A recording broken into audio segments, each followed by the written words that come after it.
Pemirsa, kunjungan reses anggota Komisi 4 DPR RI dari fraksi PDI Perjuangan Made Urip terus berlanjut. Kali ini Ketua DPP PDI Perjuangan didampingi Ketua DPRD Bali Nyoman Adi Wiryatama sekaligus Caleg DPRD Tabanan Dapil Bali nomor urut 1 dari PDI Perjuangan serta anggota DPRD Tabanan Wayan Widnyana yang juga Caleg DPRD Tabanan Dapil Tabanan dan Kerambitan nomor urut 5 dari PDI Perjuangan masih mekrama di Wantilan Desa Adat Subamia Tabanan. Juga dikenal sebagai wakil rakyat sejuta traktor itu langsung disambut hangat Bendesa Adat Subamia beserta para prajurus Banjar Adat dan Dinas Desa Subamia beserta ratusan kerama desa termasuk ibu-ibu PKK dan anggota seketuruna-turuni dari 34 Banjar sedesa Subamia. Usai agenda reses ditutup dilanjutkan dengan kegiatan simakrama Pileg dan Pilpres. Pada kesempatan itu seluruh kerama adat dan generasi muda di Desa Subamia menyatakan kompak mendukung paket Made Urip beserta Adi Wiryatama dan Wayan Widnyana termasuk Capres Joko Widodo di nomor urut 1. Seperti diungkapkan Ketua ST Dharma Suara Banjar Cilagi Igde Indra Widya Putra, kedatangan Made Urip bersama Nyoman Adi Wiryatama dan Wayan Widnyana di tahun politik itu akan terus memberikan dukungan kepada generasi muda khususnya di Tabanan. Bahkan selama ini telah diberikan berbagai program dan bantuan sehingga diharapkan para politisi senior PDI Perjuangan ini terpilih kembali menjadi wakil rakyat.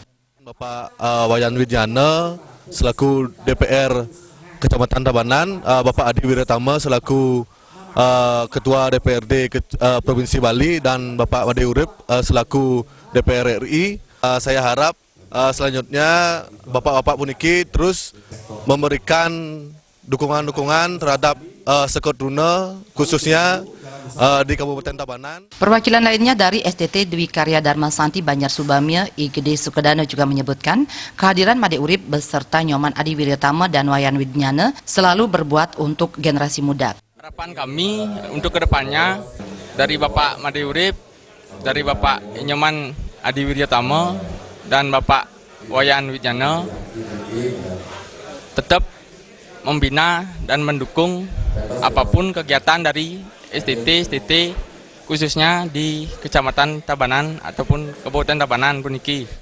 Sementara itu selaku junior di partai, Regen Sapan Akrab Wayan Widnyana merasa bangga punya senior seperti Made Urip yang kiprahnya sangat luar biasa dan selalu bersama masyarakat. Seperti saat bertatap muka dengan kerama adat dan anggota STT dari 34 Banjar sedesa Subamia. Untuk itulah masyarakatnya selalu kompak karena Made Urip sudah terbukti bergerak di sektor pertanian dan semua petani sudah merasakan perjuangannya. Itulah pentingnya memilih wakil rakyat yang betul-betul dan teruji berbuat di masyarakat terutama generasi muda. Di sisi lain Adi Wiryatama yang juga mantan Bupati Tabanan 2 periode 2000-2010 itu menyebutkan belum pernah masih mekrama dengan 34 STT kecuali di Desa Subamia bersama paket 01115 dari PDI Perjuangan. Setiap hajatan politik Desa Subamia, PDI Perjuangan tidak pernah kalah termasuk Made Urip dan Wayan Widnyana tak ada saingannya. Karena itu termasuk dirinya bersama Made Urip dan Wayan Widnyana kembali ditugaskan partai maju menjadi caleg. Sementara itu Made Urip mengakui kedatangannya sebagai tugas bersama menjaga NKRI agar negara tidak terpecah belah. Karena itu masyarakat harus memberi amanat kepada Jokowi sekali lagi karena kerja nyata, jujur dan merakyat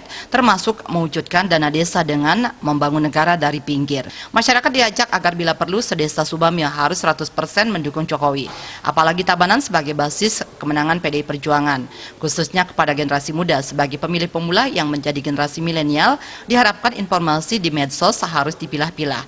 Khususnya saat 17 April 2019 mendatang agar seluruh masyarakat kompak memilih caleg dari PDI Perjuangan. Simakrama diakhiri dengan kehadiran caleg DPD RI nomor urut 35 Nengah Wirate sekaligus pengukuhan tim pemenangan serta penyerahan dana punya ogoh-ogoh untuk STT dari 34 Banjar. Tim Liputan Bali TV.